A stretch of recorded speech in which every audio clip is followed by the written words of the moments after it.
Oi, pessoal, bom dia. Espero que todo mundo esteja bem.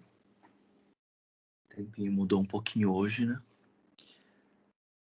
Vamos ver com quantos estamos. 9, 10, 11, 12, 13 ainda. Bom, compartilhando os nossos slides.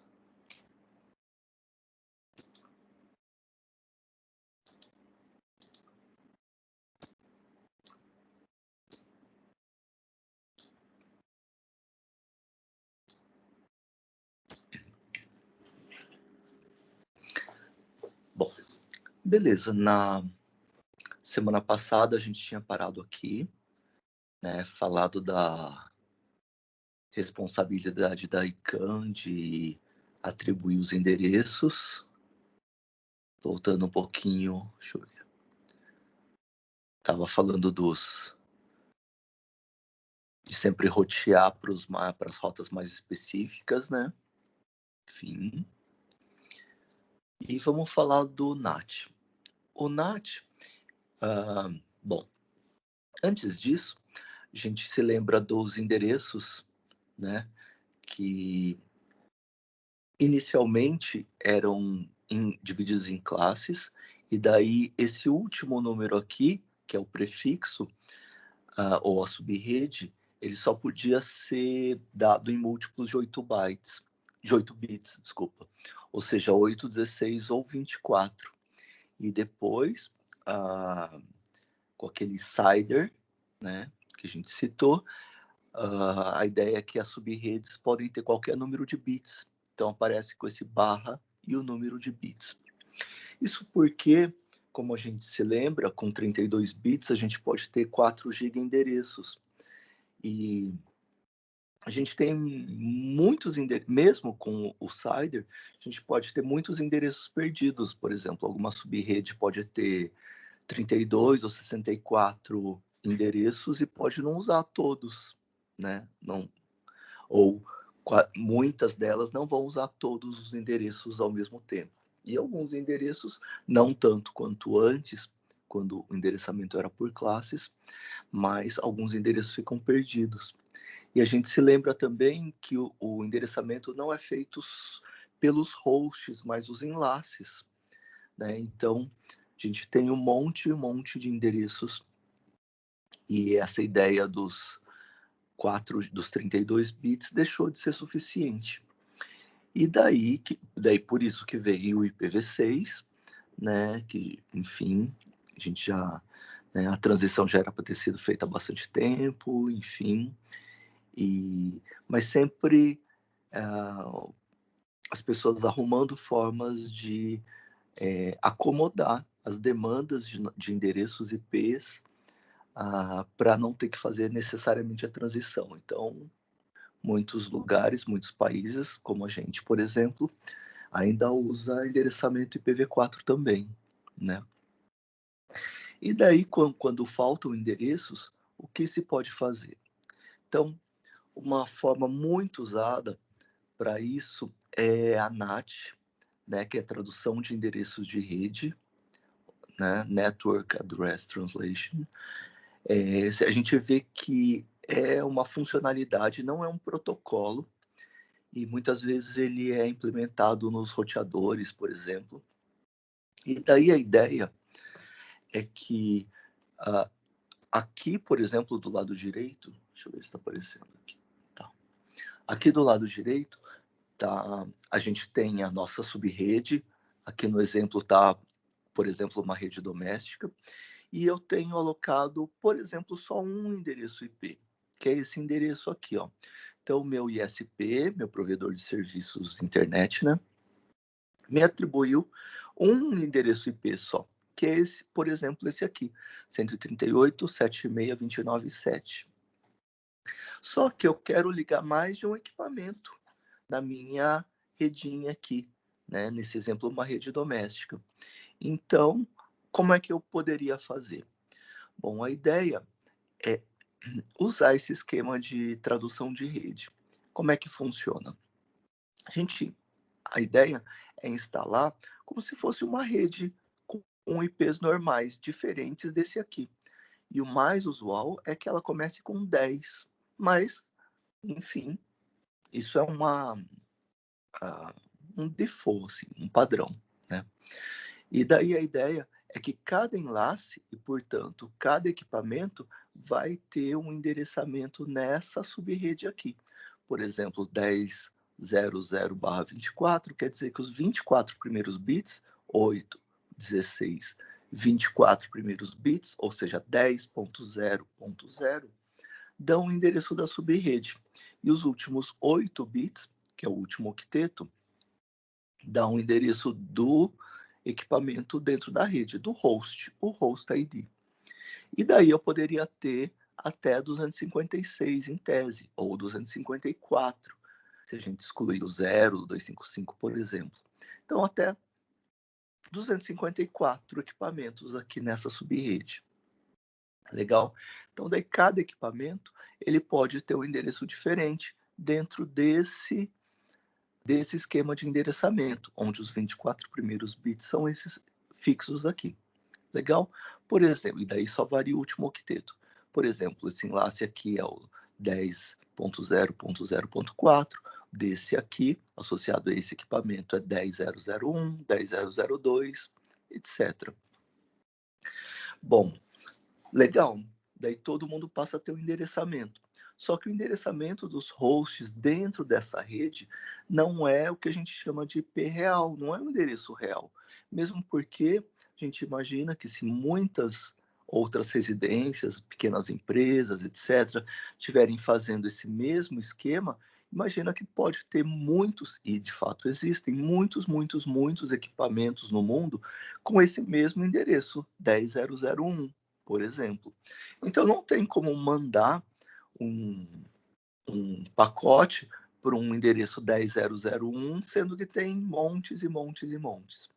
Na verdade, esses endereços, portanto, eles têm que estar restritos a essa subrede aqui.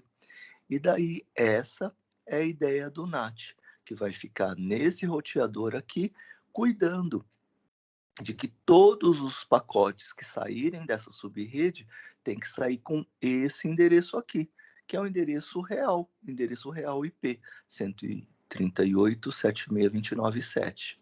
Legal?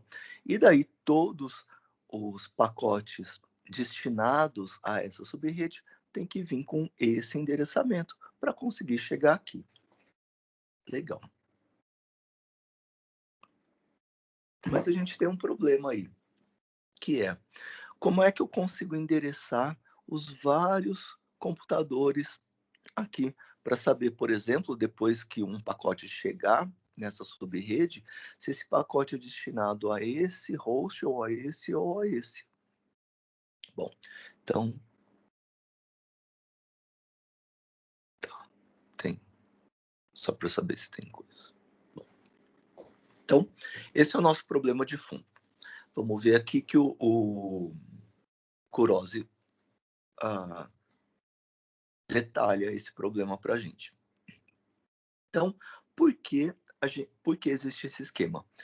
Porque, como no exemplo anterior, a rede local usa só um endereço IP, no que se refere ao mundo exterior. Então, o mundo exterior enxerga toda aquela subrede como sendo um só endereço IP. O intervalo de endereços não necessário pelo ISP, apenas o endereço IP para todos os dispositivos. Tá? Mesma coisa que foi falado aqui. Todos os endereços vão ser associados a um endereço IP só. Pode mudar os endereços dos dispositivos da rede sem notificar o mundo exterior. Então, dentro dessa subrede aqui, eu posso colocar outros equipamentos, tirar outros equipamentos, alguns desses equipamentos. Posso mudar o endereço, sei lá, de um host, o que não é usual, mas poderia. Normalmente eu uso um DNS aqui mesmo, né, para atribuir esses endereços dentro dessa subrede. Pode mudar de ISP sem alterar os endereços dos dispositivos na rede local.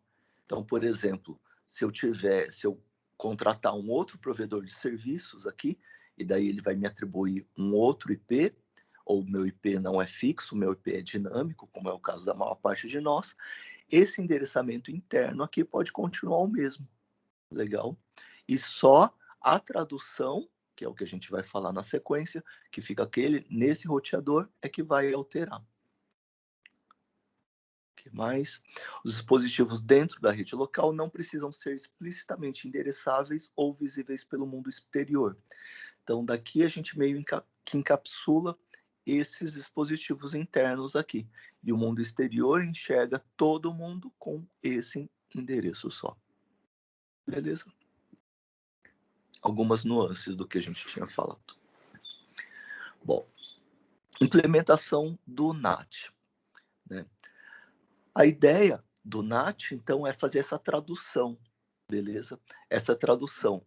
Como é que ele poderia, se todo mundo tem um endereço só, como é que ele poderia dizer, olha, esse está saindo do IP tal, se todo mundo tem o mesmo IP?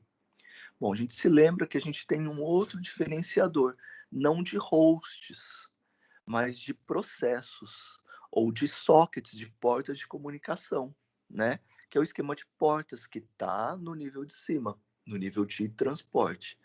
Beleza? E a gente se lembra que tanto o TCP quanto o DP implementam esse conceito de portas, que fazem exatamente isso aqui, a multiplexação de uma conexão de rede em várias conexões de transporte. Legal? Então, um endereço de rede multiplexado em vários endereços de transporte, onde cada um deles varia o número da porta. Bom, além disso, uma outra coisa que a gente se lembra do TCP e do DP é que o número da porta tem 32 bits, né? 16 bits, desculpa, 16 bits. Então a gente tem 2 elevado a 16 portas, ou 64K portas, excluindo a porta 0, né? Que é enfim, a gente até usou a porta 0 lá, e daí deixar, a hora que a gente dá bind, a gente deixa o sistema operacional atribuir uma porta válida, vaga, né, não ocupada, a gente passa a ter 64K menos 1, que eu vou chamar de 64K mesmo. Legal? Com essa ressalva que a gente se lembra que não tem porta 0. Legal? E a gente, então, com essas 64 portas, a gente pode simular essa multiplexação, já que as portas também são usadas para multiplexação. Então, vamos ver como isso acontece. Então, a ideia é que essa tradução de endereços de rede, ou NAT, no envio de datagramas, a ideia é substituir o endereço de origem, o número da porta, por um IP do NAT e um novo número da porta. Então, vamos ver como é que funciona. Por exemplo, suponha que eu tenho um processo aqui que queira se comunicar com um processo externo. Ele tem esse IP aqui, 10.0.0.1, na porta 1234, beleza? Esse pacote ele não pode sair dessa subrede com esse endereço 10.0.0.1, porque esse endereço não existe fora dessa subrede. O que o NAT vai fazer? Vai criar uma tabela, portanto, de tradução, uma tabela de conversão dizendo, olha, o endereço interno 10.0.0.1 na porta 1023 vai ser conhecido como lá fora. Bom, como é que ele poderia ser conhecido lá fora? Lá fora ele só pode ser conhecido pelo único IP válido, que é esse aqui, 138.76.29.7. Só que ele pode ser conhecido como qualquer número de porta, por exemplo, 1234. Mas percebe que a porta 1234 pode estar aqui, ter aqui também. Então, não necessariamente do lado de fora, esse cara aqui vai ser conhecido como porta 1234. Ele podia ser conhecido como porta 20.000. Legal? Então, aqui eu vou ter uma tradução de sempre que eu for mandar mensagens da rede interna para fora, eu vou transformar esse endereço 10.0.0.1 na porta 1234 para esse endereço 138.76.29.7 na porta 20.000. E a mesma coisa no retorno, claro. Sempre que chegar um pacote aqui no NAT destinado a esse P, 138.7629.7 na porta 20.000, ele vai fazer a tradução para 10.001 na porta 1234. Então, vamos seguir aqui, ver que outros detalhes aí traz. Então, no envio de datagramas, quando um host interno estiver enviando datagramas para o lado de fora, o NAT vai substituir o endereço de origem, tipo 10.001, e o número de porta, tipo 1234, de cada datagrama pelo endereço IP do NAT, que é aquele endereço real lá, começa com 138, e um novo número da porta. No nosso exemplo, porta 20.000. Legal? Os clientes e os servidores remotos, todo mundo no mundo exterior, vai responder usando esse endereço aí, que é o 138 tal, na porta 20.000. E vão mandar de destinatário, beleza?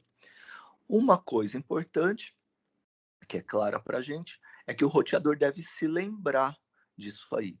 Então, ele tem que ter uma tabela de tradução NAT, como a gente falou, de cada parte de tradução, do endereço de origem porta, tipo 10.001, para o endereço externo, que é o 138 tal, tal, tal, na porta 20.000, para fazer a conversão na hora de enviar e na hora de receber, que deve estar aqui embaixo. Na hora de receber datagramas, o NAT, então, vai substituir o endereço do NAT e novo número da porta, tipo porta 20.000, no campo de destino, pelo 10.001 na porta 1234. Beleza? De acordo com a tabela. Legal? Então é bem útil e bem simplesinho também. Deixa eu ver se ele faz uma discussão aqui. Então, tem um outro exemplo aqui que ele, que o 10.001 está enviando um datagrama para esse endereço aqui. Beleza? Daí, cadê? A porta dele é a porta 3345, que é a mesma coisa que a porta 1234. Quando for ser enviado para o lado de fora, o NAT, né, vai colocar uma tabela, o endereço real, e vai atribuir um número de porta fictício, que era o 20.000 lá, e aqui nesse exemplo, o 5.001. E na volta, fazer o contrário.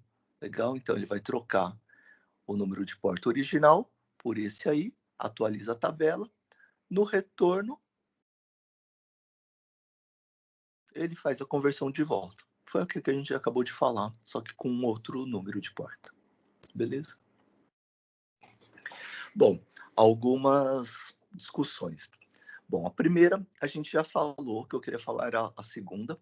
A primeira é que o número de portas é um campo com 16 bits, então tem pouco mais, né, de 60.000 conexões simultâneas num único endereço de LAN.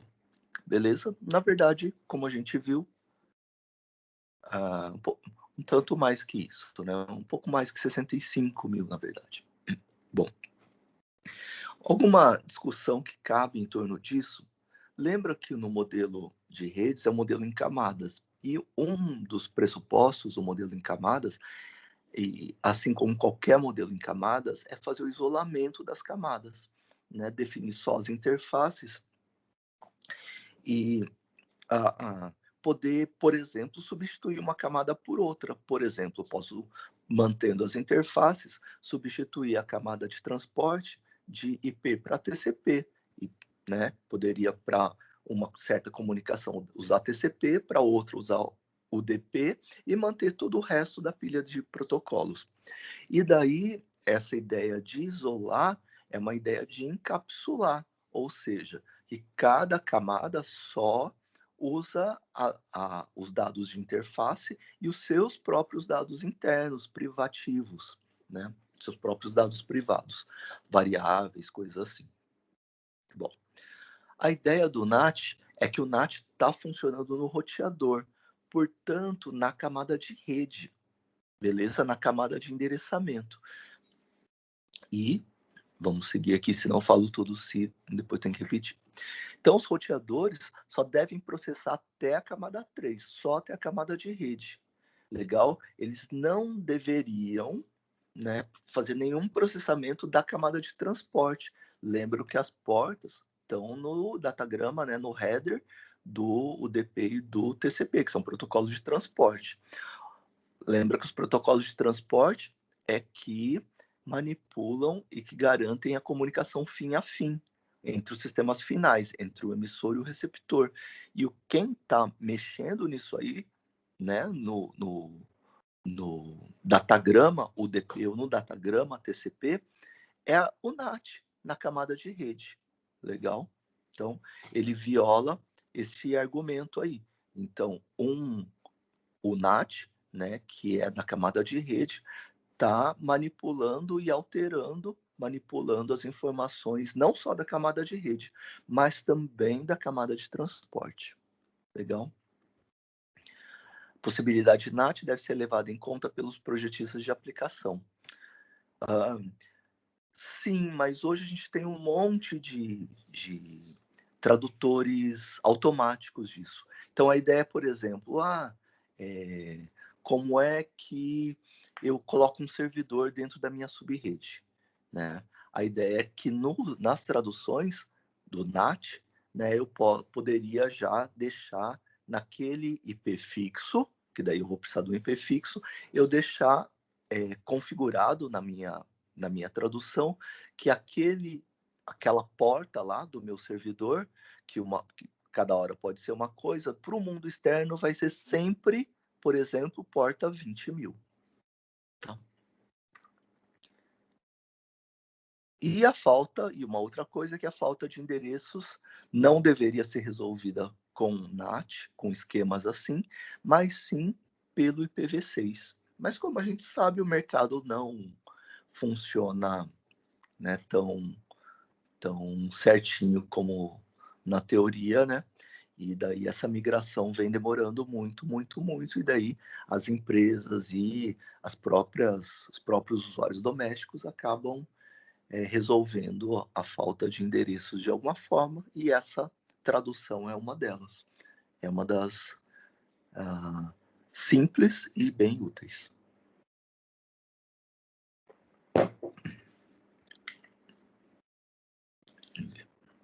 O que mais temos aqui? Bom, aqui a gente já vai para o ICMP e IPv6. ICMP a gente já viu ontem, no seminário dos meninos, né, do Pedro e do Fabrício. Beleza?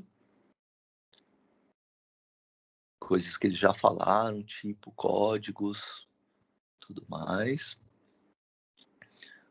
Do traceroute, que eles também falaram, também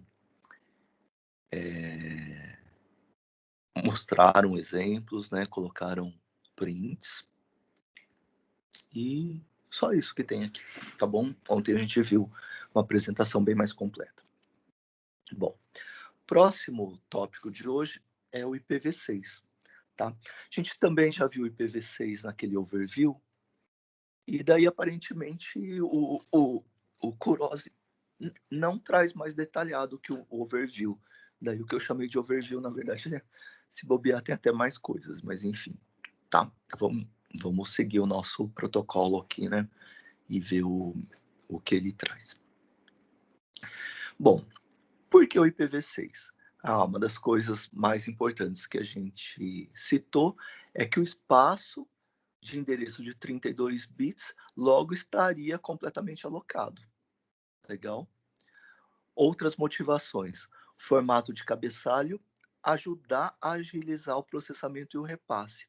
A gente se lembra que no IPv4, por exemplo, cada roteador ele decrementava o campo TTL, né, time to live, e recalculava o campo checksum do header checksum. Beleza? Isso, enfim, onerava, né, trazia atraso pro processo de repasse. Lembrem sempre que para o Kurose, repasse é o trabalho de cada roteador, quando ele vai pegar cada datagrama, né, cada pacote, e dar o forward, né, mandar para frente na rede. E o trabalho do ponto de vista mais alto nível, que é chamado de roteamento, tá bom? Outros autores chamam tudo de roteamento. Bom, então, formato de cabeçalho, ajudar a agilizar o processamento e o repasse. Bom, além disso, tem também o campo de opções do IPv4, legal? Que também tem que ser processado pelos roteadores. E a ideia é que daí esses campos que trazem processamento adicional aos roteadores acabem sendo cada vez menos usados, né, para os roteadores fazerem mais rápido, né? Todo mundo deve imaginar o volume de datagramas para serem repassados por cada roteador. Legal? E mudanças no datagrama, né, no cabeçalho, para facilitar a qualidade de serviço. Beleza? Daí a gente vai ver no datagrama IPv6. Formato do datagrama IPv6 é um cabeçalho também de 40 bytes, mas de tamanho fixo.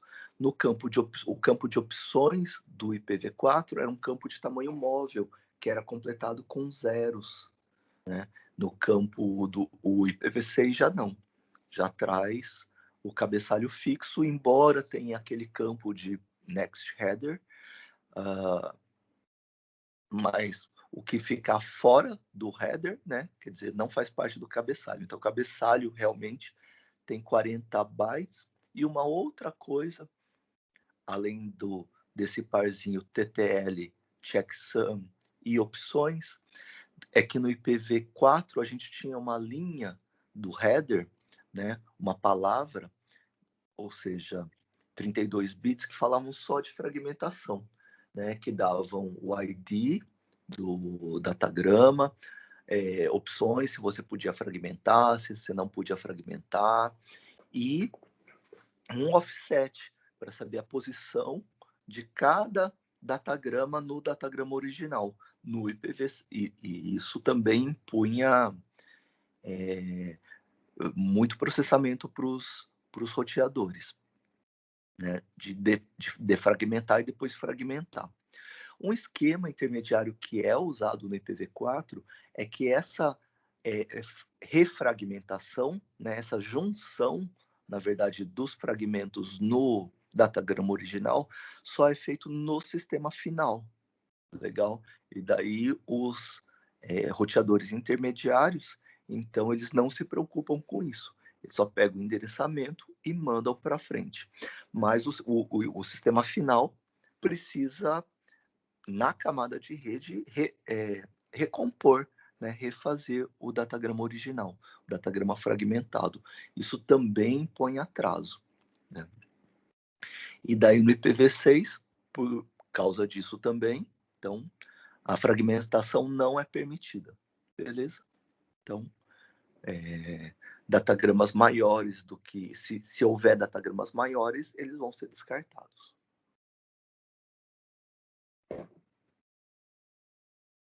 Ups.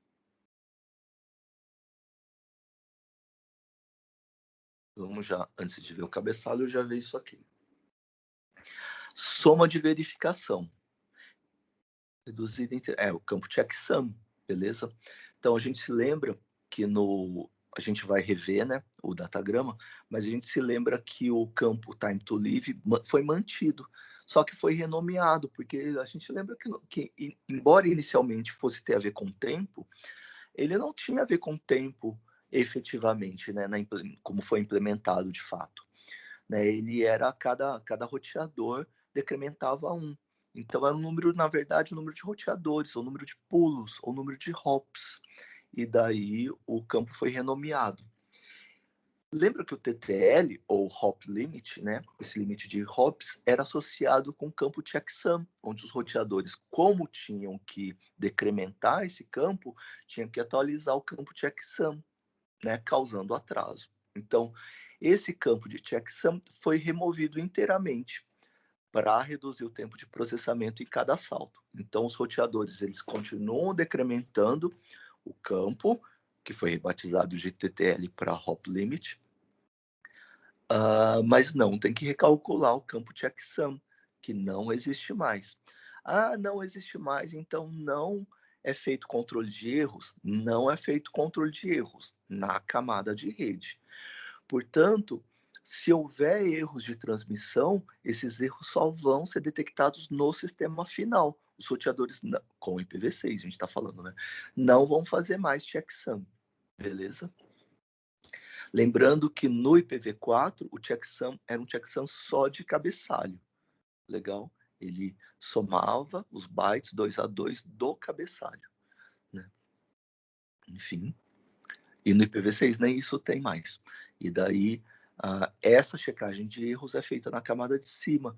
E vocês lembram que o TCP, a gente vai fazer uns detalhes logo que terminar a camada de rede, mas a gente já fez um overview do TCP e do DP, e viu que o TCP tem um monte de funções, né? Controle de erro, controle de sequência, controle de fluxo, e que o DP não tem a maior parte desses controles, mas tem controle de erro.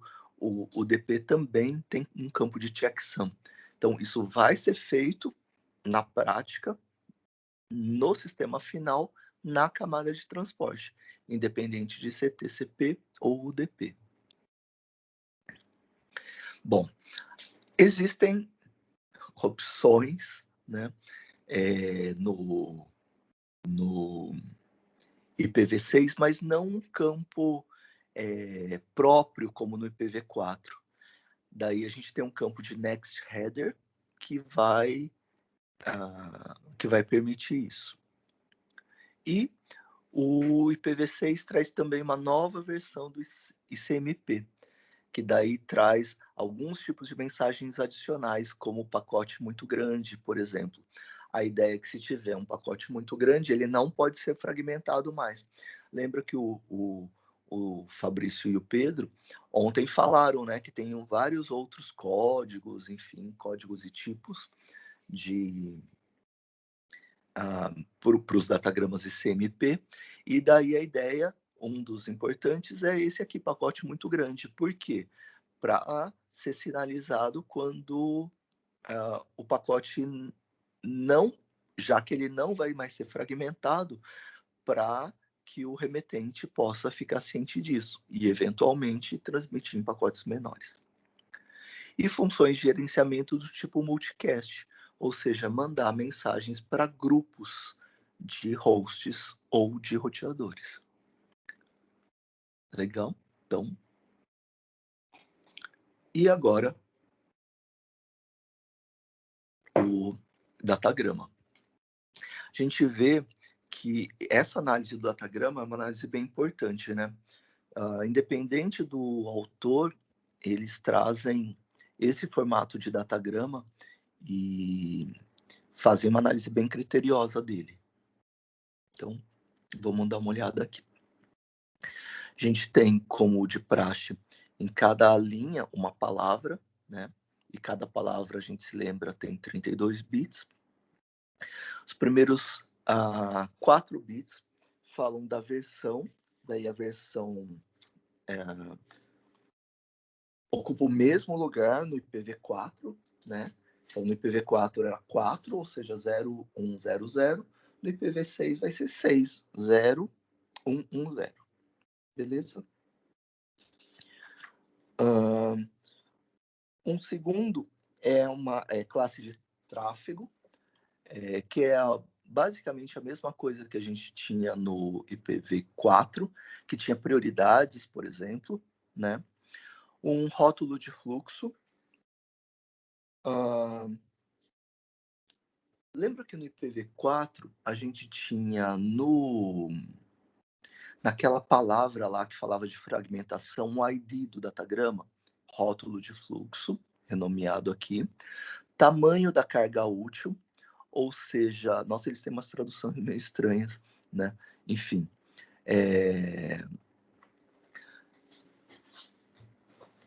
a ideia aqui que é o número de bytes da área de dados. Então, aqui é o tamanho do pacote, em outras palavras, né?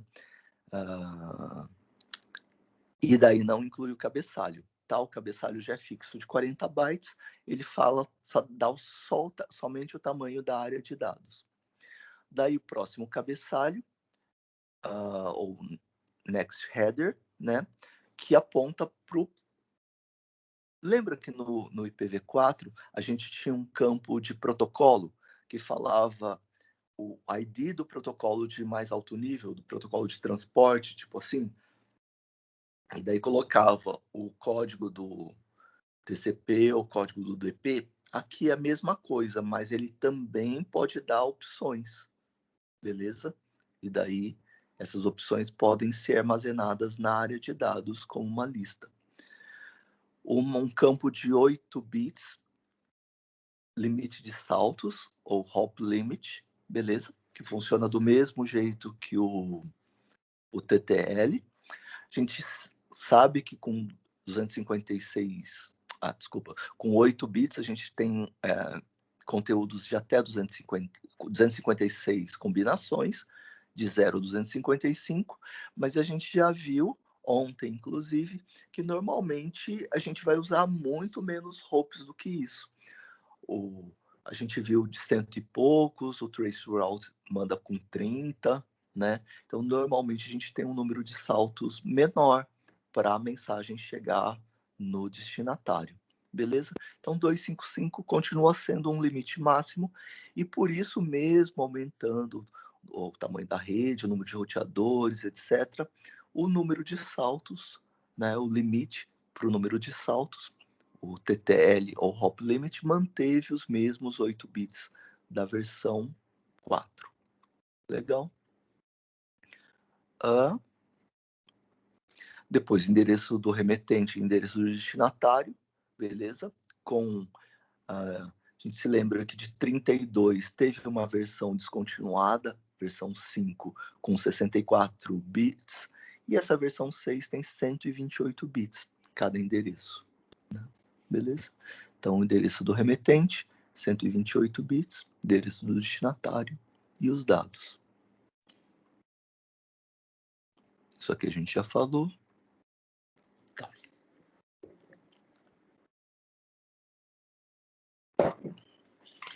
Uma outra coisa mencionada é sobre a transição do IPv4 para o IPv6. A ideia é como é que a gente vai combinar, que essa é a ideia original, um dia e uma hora para, a partir desse instante, todos os roteadores no mundo passariam, condicional, né, a rodar, não rodar mais IPv4 e rodar IPv6. E daí, quem foi estudar isso viu um monte de dificuldades nisso, não só de sincronização, mas de datagramas que já estariam trafegando na rede e coisas assim. E daí a ideia é que isso seria, e pelo tamanho da rede, né, pelo número de datagramas, pelo volume de dados transmitido, isso não seria viável. Então a ideia é que não haveria dia de conversão. Tá? Dia do IPv6 teve vários testes anos atrás para tentar fazer isso. Aí tinha um dia sem IPv4, umas coisas assim. Tá? E daí a ideia é, a gente chegou a falar sobre isso também, como a rede pode operar com roteadores IPv4 e IPv6 misturados. Legal? Deixa eu ver aqui. Então, a ideia que a gente falou, que a gente vai ter na rede, a gente tem, na verdade, vários roteadores de pilha dupla ou roteadores duais, roteadores que entendem tanto IPv4 quanto IPv6 e também que tem tanto o endereço IPv4 quanto o endereço IPv6. E a gente chegou a falar que como é que a gente poderia transmitir... Deixa eu ver se já está no outro. Como é que... Vamos fazer o contrário primeiro, que ainda não é tunelamento, tá? Se a gente tivesse hosts IPv4 nas pontas, legal, e tivesse que passar por uma rede IPv6 aqui no meio. Como é que um pacote IPv4 poderia passar e chegar num destinatário IPv4 passando por roteadores que só entendessem IPv6? Bom, isso aí já era mais fácil, né? Por quê? Porque os endereços IPv4 têm 32 bits, os endereços IPv6 têm 128 bits, e se nas pontas eu tivesse esses roteadores de pilha dupla, né, esses roteadores duais, esses roteadores podiam pegar o quadro IPv4, colocar dentro da área de dados, imagina, aqui eu estou fazendo o contrário antes, tá? Ou dentro do quadro IPv6 e no endereço colocar o próprio endereço IPv4. Na verdade, os endereços IPv4 já são padronizados dentro do IPv6 para começarem com zeros. Então, os últimos 32 bits são os 32 bits do endereço IPv4 e os demais, os bits da esquerda, os bits mais significativos, são zero. Então, é fácil colocar um endereço de 32 bits dentro de um campo de 128 bits. Há um parênteses aqui, o loopback, o home, né, é o no IPv, que no IPv4 é 127.0.0.1, a gente fez acho que no primeiro laboratório, né, pegou que ele estava em Little Endian, né, invertido de 8 em 8, e imprimiu lá 127.0.0.1. No IPv6, ele é o 1, que é o 2.2.1, ou seja, um só no último bit, o resto tudo zero. Bom, então, se eu tivesse IPv4 aqui para passar para uma rede IPv6 seria fácil. Ele nem colocou aqui porque a solução é simples.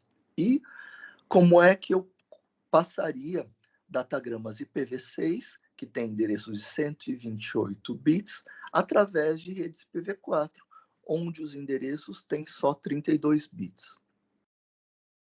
Esse é o desafio. Então, a ideia,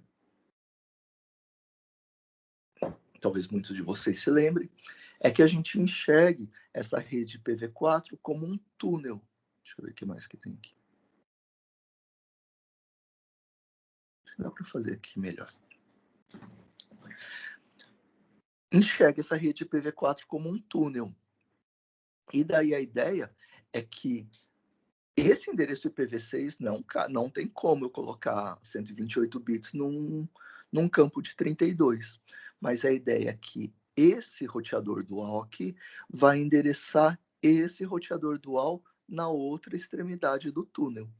E daí, como os roteadores duais têm endereços IPv4 também, ele vai rotear para esse endereço IPv4. Ora, mas os endereços IPv4 cabem dentro do datagrama IPv4. Então, nessa subrede aqui, nessa área aqui, né, onde eu só tenho uma rede IPv4, o datagrama vai ser roteado, roteado, roteado, até chegar nesse endereço, no endereço desse roteador aqui. Legal? Que vai desencapsular o datagrama IPv6, que estava na área de dados do datagrama IPv4, e vai mandar aqui no fim dessa rede. Então, esse túnel tem a ver com aquele encapsulamento dos dados. Na verdade, o encapsulamento, nesse caso aqui, do datagrama IPv6, dentro da área de dados do datagrama IPv4. Beleza? E endereçando o roteador dual na outra ponta do túnel.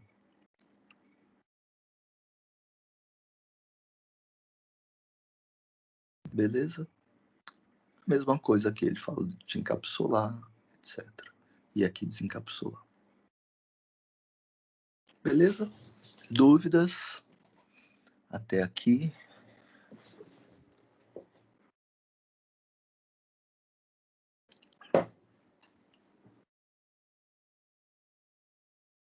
De boa.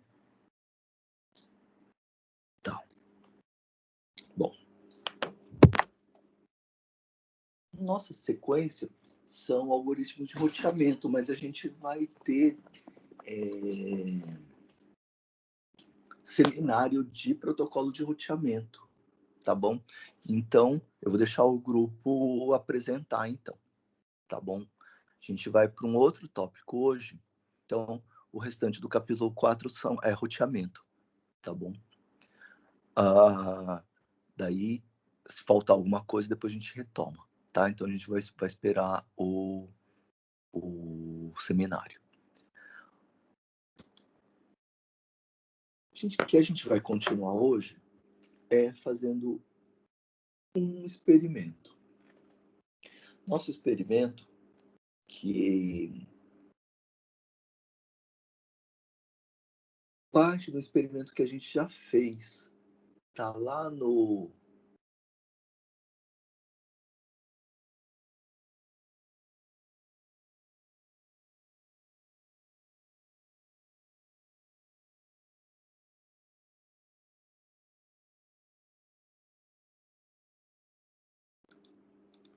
Deixa eu ver aqui qual que é que a gente fez.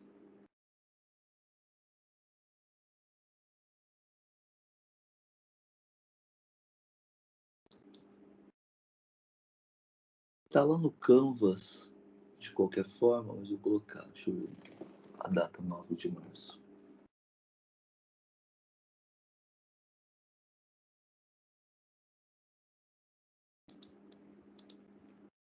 E eu vou postar aqui no chat também, tá?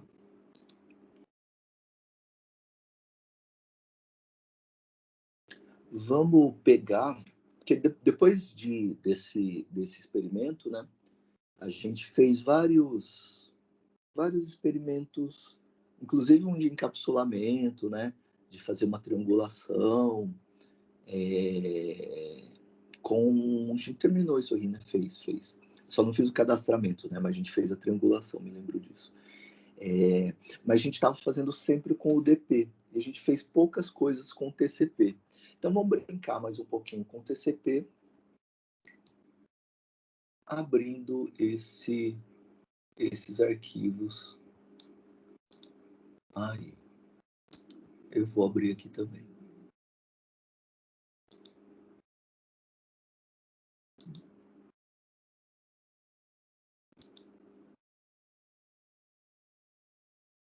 Deixa eu compartilhar.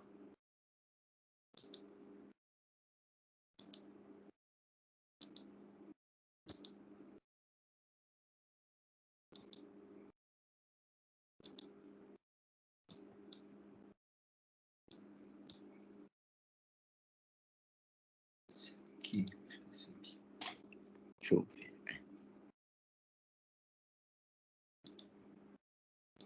Tá, então vamos colocar esses dois programinhas aí.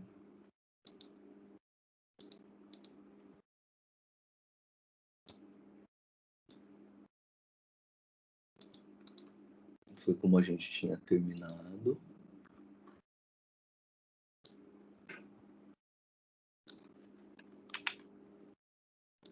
Vou colocar um deles aqui, vou chamar de servidor.c.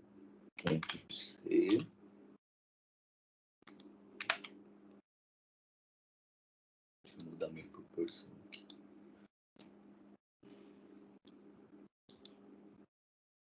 Deixa eu abrir o outro aqui, o cliente. E copiar para cá.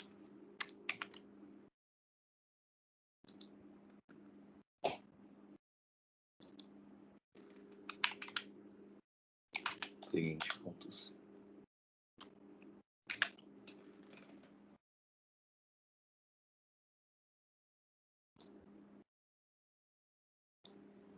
Beleza? Vão abrindo aí também.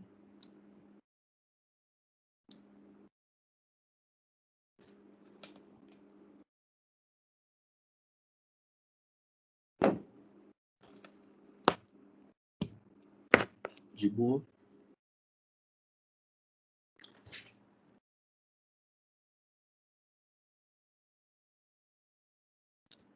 Eu acho que Do ponto de vista de algoritmo, ele está funcionando igualzinho o DP. Vamos testar para ver até onde ele está funcionando. cc cliente.c menos o cliente e servidor.c servidor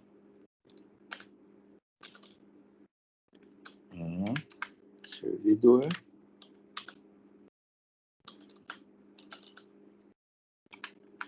cliente. Tinha uma mensagem era enviada, o servidor, ele colocava além do IP do cliente, ele colocava a mensagem, colocava os escritores.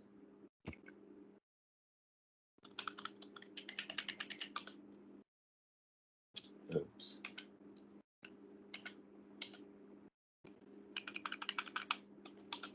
E o timestamp.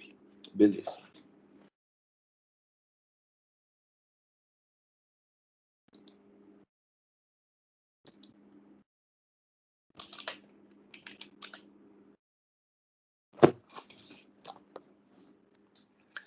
Bom, vamos dar uma olhada aqui, ó, para a gente entender o que a gente vai fazer. Hoje a gente vai fazer uma coisa pequena, né? Porque a gente tem 40 minutos, mais ou menos. Então, bom, vamos dar uma olhada nas nossas diferenças do TCP e do DP. A gente se lembra que a primeira grande diferença é na hora de abrir o socket, eu abria com o segundo parâmetro, ao invés de sock datagrama, sock stream. Beleza? Fazendo isso, eu já abri um socket TCP, que é stream, orientado à conexão, com protocolo padrão orientado à conexão, que é o TCP. Beleza? Bom, aqui o que a gente fazia mesmo era já endereçar, esse aqui é o cliente, né? É já endereçar o localhost na porta 1234, beleza? E daí colocava todos esses dados, família, IP e porta, na variável server, beleza? Server.simFamily, server.simaddr e server.simport. Legal? Ao contrário do UDP, que é sem conexão, e daí eu já podia mandar a mensagem, já podia dar o send to para o server. No caso do TCP, a gente precisa primeiro estabelecer a conexão. Então, o estabelecimento da conexão antecede o envio dos dados. No caso do cliente, ele vai fazer uma chamada connect. Então, ele vai solicitar a conexão com o servidor, cujo endereço está aqui, ó, em server. Beleza? Tá? Então, ele vai se sincronizar com o servidor e esse connect é que vai fazer o handshaking com um comando par dele, que é o accept, lá no servidor. Beleza? A partir daí é que ele vai poder, eles vão poder trocar mensagens. Legal? Então, depois do connect, o cliente vai imprimir conexão realizada com o servidor, vai colocar o endereço do servidor aqui, vai mandar uma mensagem, tem um digite a mensagem a ser enviada aqui, beleza? Vai mandar essa mensagem. A gente lembra que quando a gente vai usar o DP, o comando mais usado é send-to, né? Mesmo porque a gente pode usar o mesmo socket para se comunicar com vários processos diferentes. Legal? Nesse nosso caso aqui, a ideia é que a gente estabeleça uma conexão com um processo só, beleza? E daí a gente não vai ficar, não precisa endereçar mais esse processo. Então, usualmente a gente não vai usar send to. No caso do TCP, a gente vai usar send ou write, beleza? Nesse caso aqui, nesse exemplo da tela, a gente está usando write. Então, a gente está mandando um buffer, que é onde a gente leu a mensagem, para o através do socket, que está conectado com o server, beleza? Depois ele vai ler uma resposta, que é um timestamp, né? Um contador, e vai imprimir o contador, beleza? Lembrados? O programa que a gente vai alterar é o server, legal? Diferença do server para um server UDP. Bom, o primeiro, que é a recíproca do anterior, é abrir também um socket TCP/IP. Então, no segundo parâmetro da chamada socket, abrir com sockstream. Legal? Uma outra coisa é criar um buffer para o armazenamento de mensagens. Lembra que o TCP é supostamente seguro. Então, a gente vai abrir um buffer para, se o servidor estiver tratando mensagem, ele não estiver pronto para receber, mensagens recebidas vão ficar num buffer. Então, nesse listen, eu estou dizendo, esse SOC eu vou associar um buffer de tamanho 5, ou seja, 5 mensagens, não em número de bytes, portanto, em número de mensagens. Beleza? Então, esse socket aí, bom, antes de dar o bind, lembra que a gente fixou a porta em 1, 2, 3, 4, né? Mas, enfim, isso a gente tinha feito também no UDP. Beleza? Depois, no loop, portanto, depois de dar o listen, tá? Daí o servidor vai ficar num loop aqui, onde ele vai aceitar conexões. De boa? Então, aquele connect lá, ele vai se sincronizar com esse accept. E no lado do servidor, olha que aqui, ó, eu estou pegando o endereço do cliente, do cara que está se conectando comigo, beleza? Tá? E estou gerando um novo descritor de socket, beleza? Tá? Tem gente que chama de subsocket, tá? Estou gerando um novo descritor de socket. Só uma coisa aqui, ó. Lembra que quando a gente estava rodando, ó, vão acompanhar aqui, do lado direito, tá? Ó, tô grifando lá para todo mundo ver onde eu tô. O cliente coloca, digite a mensagem a ser enviada. Cadê? Peraí, deixa eu pegar um. Digite a mensagem a ser enviada. Cadê? Nossa, tô cego. Aqui, ó, vai esse aqui, tá? Aí eu coloquei J, porque no outro ele leu, enfim. Aí, ó, conexão realizada com o servidor. E daí ele vai colocar lá o IP e a porta. Ele não está convertido aqui de network para host, beleza? O servidor vai falar conexão com o cliente, vai imprimir a porta do cliente aqui e vai imprimir descritores. Olha os descritores que ele imprimiu. O descritor do socket 3 e o descritor do MSG SOC 4. Beleza? Tá? Depois ele recebe a mensagem, imprime, a mensagem que ele recebeu foi JJJ, manda o timestamp e o cliente recebe o timestamp aqui embaixo. Tá? Então, falando dos escritores. Lembra que os escritores sempre estão dando 3 e 4, ó. Toda vez, 3 e 4, 3 e 4, 3 e 4. Toda vez 3 e 4. Beleza? Bom, vamos dar uma olhada aqui. Então, ó, no programa. O servidor aceita a conexão. Deixa eu diminuir aqui para ficar tudo na mesma linha. Aceita a conexão e gera um MSG SOC. Beleza? Aí ele imprime conexão com o cliente, ele coloca o IP do cliente, a porta do cliente, descritores. Olha, em descritores eu estou imprimindo SOC como um decimal, MSG SOC como um decimal. Ele sempre imprime 3 aqui e 4 aqui. Por quê? Quem explica para mim?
Em outras palavras, o que já tem descritores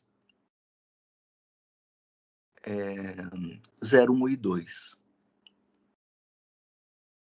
Para ele está atribuindo 3 para o SOC e 4 para o primeiro MSG SOC.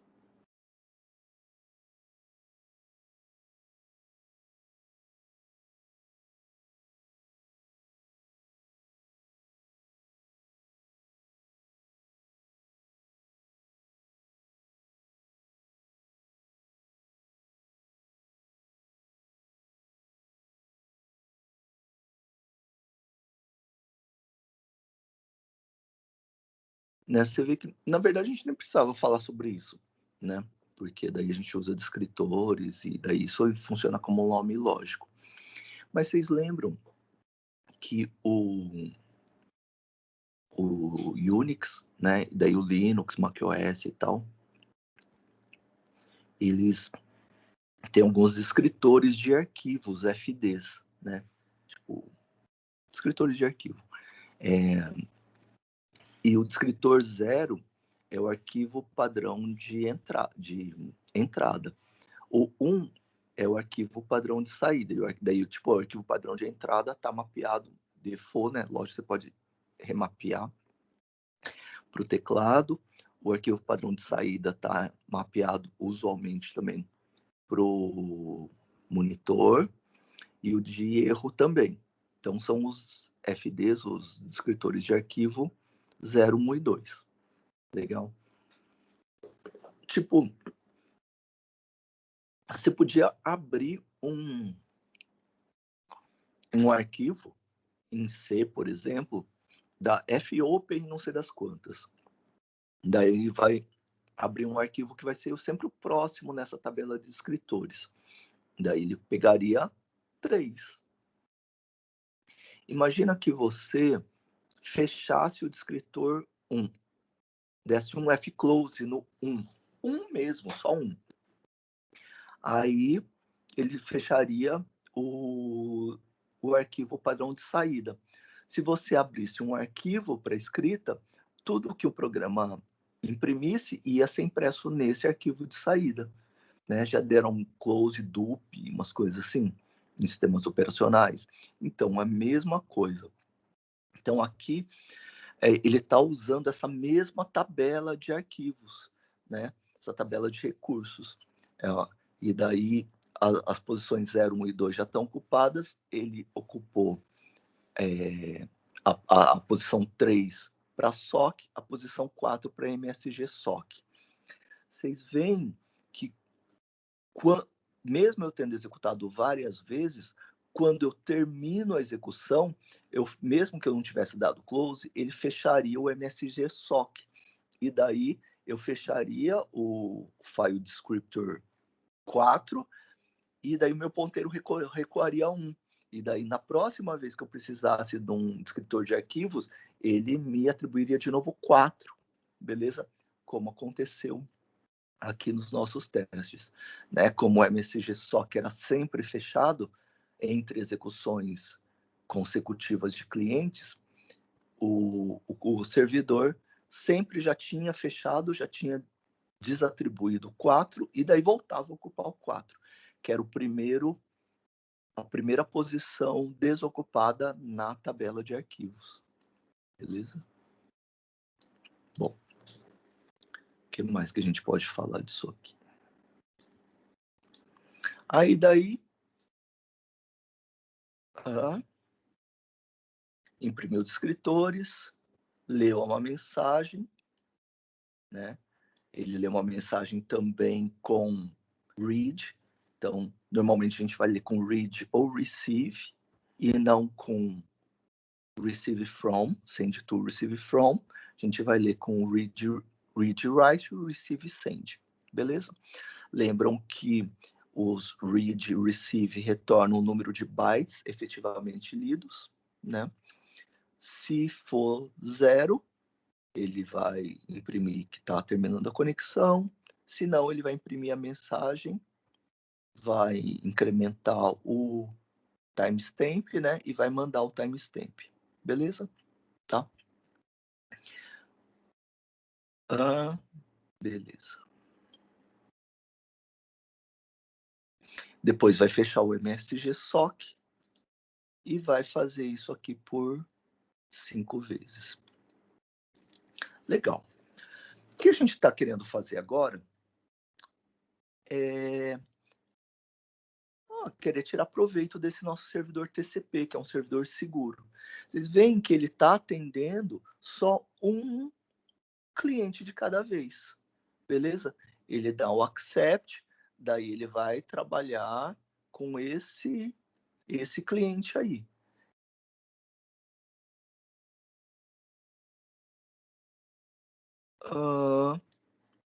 Beleza? Então, ele dá o accept. Se ele conseguiu se conectar com o cliente, ele vai ficar preso aqui, ó, nesse loop aqui. Beleza? Tudo bem que aqui está com 0, mas ele ia ficar. Imagina que fosse um cliente que fosse demandar muito tempo ou várias trocas de mensagem, ele ia ficar um tempão aqui, ó, nesse loop aqui, ou seja, ele não ia estar disponível para aceitar conexões de outros clientes. E não é isso que a gente quer que o servidor faça. A gente quer que o servidor fique com a porta, com o SOC disponível, com aquele FD3 disponível, e daí conforme forem chegando outros clientes, ele vai dar accept e gerando outros MSG SOC. Assim como ele gerou na posição 4, ele vai gerar um na posição 5, na posição 6, um para cada cliente, e poder atender clientes, vários clientes, simultaneamente. Beleza? Então é isso que a gente quer fazer nesse programa. Vocês já fizeram usando o DP, quando a gente colocou um processo ou thread, né, para fazer a leitura e o outro para fazer, tipo, para receber mensagens e o outro para enviar mensagens. Lembram disso? Né? Então, vocês ou, enfim, instanciaram threads ou deram fork, né, instanciaram processos para cada um cuidar de uma coisa. E aqui a gente vai fazer a mesma coisa, tá bom? A gente vai querer, por exemplo, que ele cuide de 5 clientes. De boa, até 5 clientes. Então eu vou dar um tempinho para vocês. Ou seja, ele vai poder aceitar conexões de até 5 clientes. Tá? Vou deixar um tempinho para vocês, então.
Esse é o nosso último experimento antes do projeto, né? A gente vai precisar dessas coisas lá. E a gente vai fazer diferente. Quem conseguir, compartilha com a gente para explicar o que fez, como fez. Tá bom?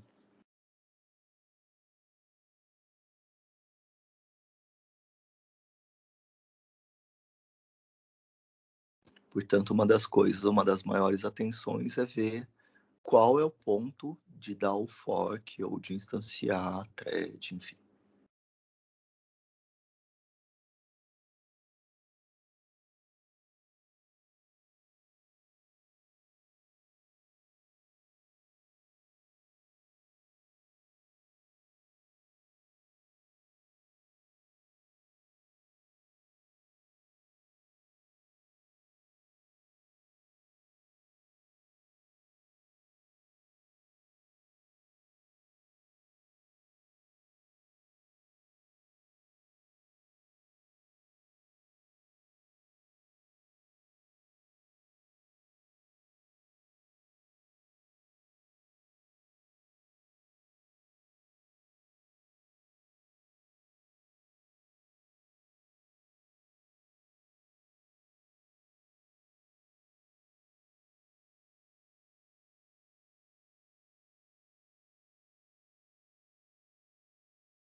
Se vocês tiverem dúvida também, põe aqui para a gente discutir, tá?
Bom, moçada, vamos ver quem está presente.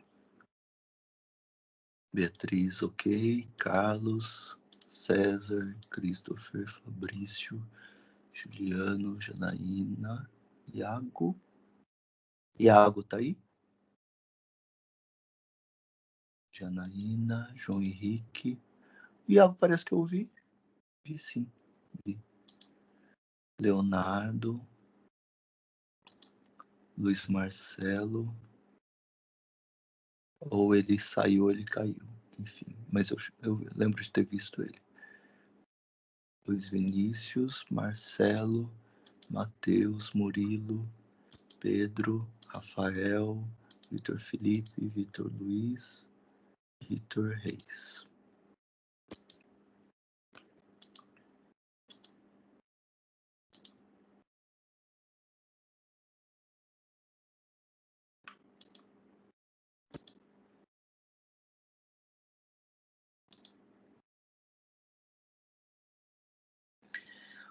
Bom, moçada, vou deixar isso aqui para vocês fazerem.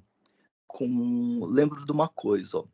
Lembra que esse listen aqui, o processo está esperando mensagens, né? Lembra que uma das mensagens que ele pode tipo a quantidade de requisições pendentes. Ops, requisições pendentes, mas tudo bem, não vou salvar. Requisições pendentes para ele. E lembra que um dos tipos de mensagens de requisições são requisições de pedido de conexão, tá bom? Tá? Então, a ideia é a seguinte: deem uma olhada, tá? Pensem sobre isso, do listen, dessas mensagens serem solicitações de conexão, de boa, e daí testem. Amanhã vocês me falam como vocês resolveram, tá bom? Aí daí vou pedir para vocês compartilharem com a gente isso. Daí pensem nesse accept, pensem nesse listen, tá bom? Entre essas duas coisas aqui. De boa? Lembra que não por acaso eu tinha falado, pensa num servidor que vai atender requisições de até 5 clientes. Lembra que o nosso parâmetro, por exemplo, aqui é 5. Tá bom? Daí, então, daí amanhã a gente fala mais, então, sobre isso. De boa? Todo mundo entendeu o que é para fazer, né? Fazer esse servidor aqui atender requisições de 5 clientes simultâneos. Tá bom? Simultâneos, pelo menos no grão, tipo, olhando de cima, assim, tá?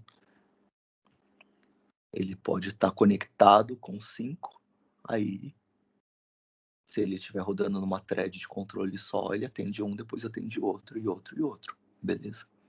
Tá. Ok, então dei uma pensada nessas duas primitivas aqui, e amanhã a gente volta a conversar sobre isso. Lembro também que amanhã para vocês trazerem dúvidas da lista de exercícios, tá bom? Então tem uma lista para entregar no dia da prova, que vai ser na próxima segunda, tá bom? Tragam dúvidas. De boa? Valeu, moçada. Obrigado pela presença de todo mundo e até amanhã, então.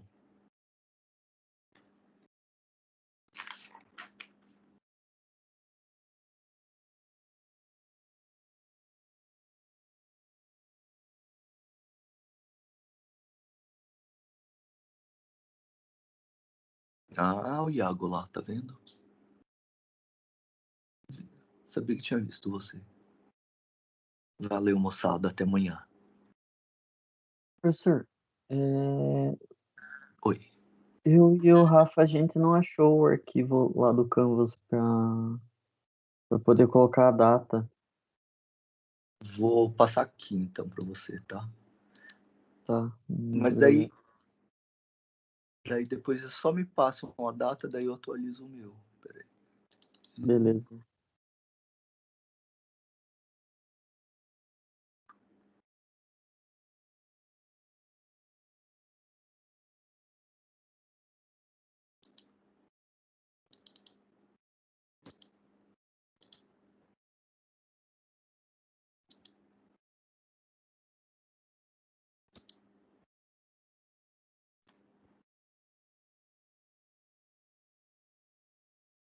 Então o Luiz está indo. Aí, tipo, mesmo que já tenha grupos no dia que você quiser, pode ser, tá? Dois seminários no mesmo dia de boa. Só não pode não ser no dia da prova. Não, em maio não tem prova. Então pode, na verdade pode ser qualquer dia de maio, como que vocês preferirem, mesmo que já tenha outro ou não tenha de boa. Perfeito. Obrigadão. Daí depois vocês me passam. Pode deixar. Valeu.